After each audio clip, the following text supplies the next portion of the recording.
क्या हाल चाल इन्वेस्टर्स। मेरा नाम है गोरक्ष और मैं हूँ एक NISM certified research analyst. Stock market में पूछे जाने वाले सबसे कॉमन सवाल का जवाब हम इस वीडियो में देने वाले हैं कि स्टॉक मार्केट आखिर ऊपर जाएगा या नीचे। अगर आप स्टॉक मार्केट की डायरेक्शन को प्रेडिक्ट करना सीख जाते हैं तो आपका प्रॉफिटेबल होना कोई नहीं रोक सकता। इस वीडियो में मैं आपको बताने वाला हूँ कि कैसे आप स्टॉक मार्केट की डायरेक्शन को कैलकुलेट कर सकते हैं और NSE की वेबसाइट से इंस्टीट्यूशनल पोजीशन को कैसे एनालाइज कर सकते हैं।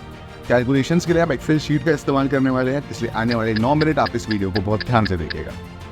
सबसे पहले तो इन्वेस्टर्स आपको ये समझना पड़ेगा कि मार्केट आखिर ऊपर या नीचे क्यों जाता है। It's a very simple concept of demand and supply. किसी भी चीज़ का डिमांड अगर बहुत ज़्यादा होता है तो उसका नेचुरली प्राइस ऊपर चले जाता है। सिमिलरली अगर किसी चीज़ का डिमांड फॉल होता है तो उसका प्राइस भी फॉल होता है। इस कॉन्सेप्ट को हम बहुत ज़्यादा डिटेल में नहीं जानेंगे, आप बस इतना समझ लीजिए कि demand and supply he price को नेविगेट करते हैं। जब हम डिमांड एंड सप्लाई की बात करते हैं तो एक नेचुरल सवाल आपके दिमाग में आना चाहिए कि डिमांड और सप्लाई जनरेट कौन करता है। जब मैं कहता हूँ कि किसी स्टॉक का डिमांड है मतलब इसके बायर्स ज्यादा है, तो ये बायर्स आखिर है कौन। इस कॉन्सेप्ट को समझने के लिए मैं आपको मार्केट पार्टिसिपेंट्स का थोड़ा नॉलेज देना चाहूंगा।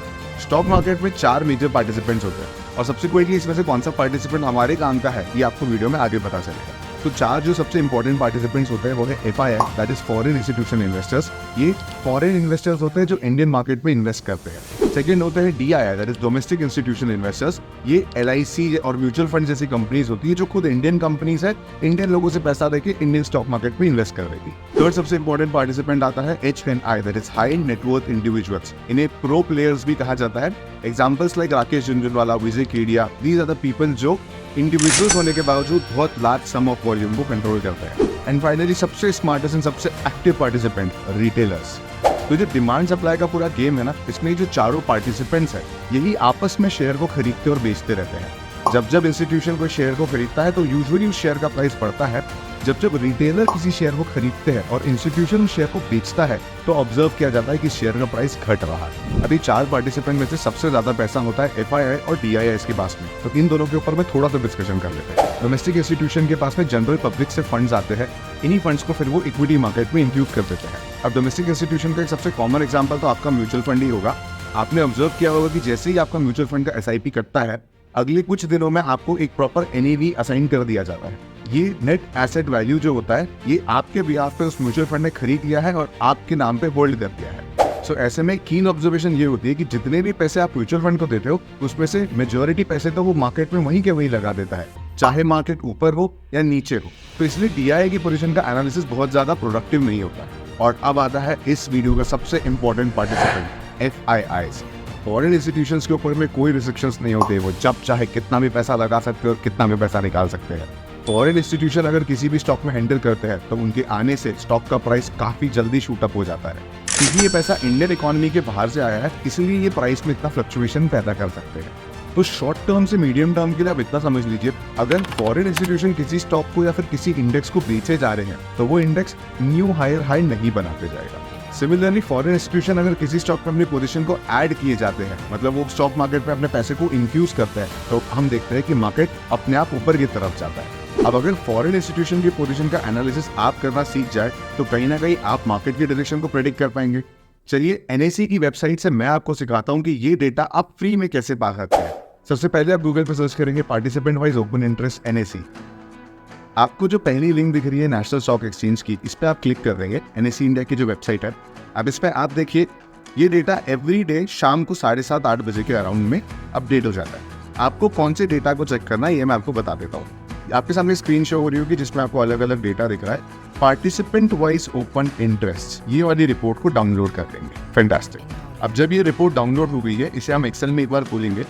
अब इसमें हमें एक डेटा मिलेगा जो हमें इंस्टीट्यूशन की ओपन इंटरेस्ट के नॉलेज देता है। अब इस डेटा में कॉलम B एंड C को मैं थोड़ा एनलार्ज कर लूंगा। मुझे इसी डेटा को एनालाइज करना है। Future index long, future index short, मतलब फ्यूचर्स मार्केट पे जो कि एक डेरिवेटिव सेगमेंट होता है, वहां पे इंस्टीट्यूशन की पोजीशन कैसी है, लॉन्ग है या शॉर्ट है, ये एनालिसिस मुझे करना है। इसके अलावा जो डेटा मेरे राइट में दिख रहा है मैं उसे फिलहाल तो रिमूव कर देता हूँ। अब मैं फॉरेन इंस्टीट्यूशन की पोजीशन को एनालाइज करने में इंटरेस्टेड हूँ। मुझे ये जानना है कि फॉरेन इंस्टीट्यूशन का लॉन्ग पोजीशन ज्यादा है या शॉर्ट पोजीशन ज्यादा है। तो चलिए इसे कैलकुलेट करके देखते हैं। हमें FII की टोटल पोजीशन का यहाँ पे आइडिया लग रहा है। लॉन्ग के लिए इतनी पोजीशन है, शॉर्ट के लिए इतनी पोजीशन है। अब हम क्या करेंगे, लॉन्ग का परसेंटेज निकालेंगे। It is very simple. आप एक फॉर्मूला इनिशिएट करेंगे। आप लॉन्ग पोजीशन लेंगे, इस नंबर को आप डिवाइड कर देंगे लॉन्ग और शॉर्ट के सम से, मतलब टोटल ओपन इंटरेस्ट जो है वो लॉन्ग और शॉर्ट का एडिशन होगा और आपको निकालना है लॉन्ग पोजीशन, तो long divided by the total, आपको एक नंबर मिलेगा। अब देखिए नंबर डेसिमल्स में आ रहा है तो हम इसे परसेंटेज में कन्वर्ट कर लेंगे। बिफोर वी डू दिस आपको एक कैलकुलेशन और कर लेना है। इसी के नेक्स्ट सेल में आप एक और फॉर्मूला इनिशिएट कीजिए। जो नंबर आपको लॉन्ग पोजीशन में मिला था तो ये एक परसेंटेज है, मतलब जितना भी बचा हुआ परसेंटेज होगा वो रहेगा शॉर्ट पोजीशन। तो simply 1 minus the number that we got, ये कर देंगे हम 1 माइनस दिस सेल। सो हमें दोनों आंकड़े मिल गए। अब इन दोनों आंकड़ों को हम परसेंटेज के टर्म्स में ले लेंगे। थोड़ा ब्यूटीफाई कर लेता हूं मैं आप लोग के लिए से।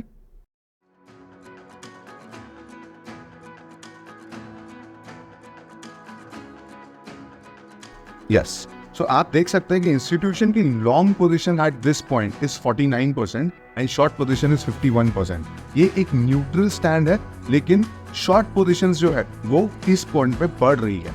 ये जो शॉर्ट पोजीशन बढ़ रही है इसे मैं थोड़ी देर में एक्सप्लेन करता हूँ आपको। तो ऐसे आप समझ सकते हो कि फॉरेन इंस्टीट्यूशन अभी बुलिश है, बेरिश है या न्यूट्रल पोजीशन लेके बैठे हैं। अगर इंस्टीट्यूशन की पोजीशन 60% से ज्यादा किसी भी डायरेक्शन पे इंक्लाइंड हो तो वही रहेगा ट्रेंड ऑफ द मार्केट। अब जो डेटा मैंने आपको कैलकुलेट करना सिखाया है, क्या ये डेटा जेन्युइनली वर्क करता भी या नहीं करते, इसे हम थोड़ा बैक टेस्ट कर लेते हैं।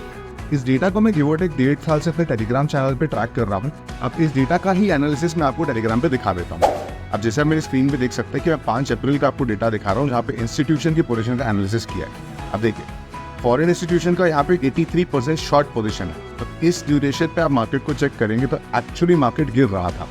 अब धीरे धीरे इस डेटा को हम आगे करके देखते हैं। अब इस डेटा पे आप देखिए, ये डेटा है 11 अप्रैल, एक हफ्ते बाद की बात है। आप देख सकते हो शॉर्ट्स के पोजीशन कैसे कम हुए हैं। अब इन दो डेट के बीच में आपका काम है कि मार्केट को जाके चेक करा कि मार्केट नीचे गया था या ऊपर गया था।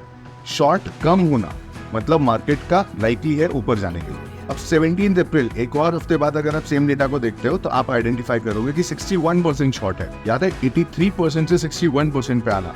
20% शॉर्ट्स खत्म हुए हैं और उतने ही लॉन्ग ऐड हुए होंगे, मतलब मार्केट इस ड्यूरेशन पे ऊपर गया होगा। बैक टेस्ट आप कीजिए अपने निफ्टी के चार्ट। सिमिलरली 25 अप्रैल को ये शॉर्ट कम होते होते 56% पे आ गए थे। एंड फाइनली 26 मई का डेटा आप चेक करोगे तो यहाँ पे लॉन्ग की पोजीशन सरपास कर गई है शॉर्ट की पोजीशन को, मतलब यहाँ से मार्केट क्लियरली बुलिश हो गया था। सो ये जो छोटी सी बैक टेस्टिंग मैंने आपको करके दिखाया है, आप मेरे टेलीग्राम चैनल पे जाके पूरा ही इसे एनालाइज कर सकते हैं। ये डेटा दिखाने का मकसद ये नहीं है कि आप क्लियरली कंक्लूजन ड्रॉ कर ले कि भाई डेटा बुलिश है तो अब आप मार्केट में लॉन्ग ही लॉन्ग पोजीशन लेंगे, कॉल्स ही कॉल्स बाय करेंगे, पुट्स ही पुट्स शॉर्ट करते रहेंगे। नहीं, ऐसा नहीं होता है।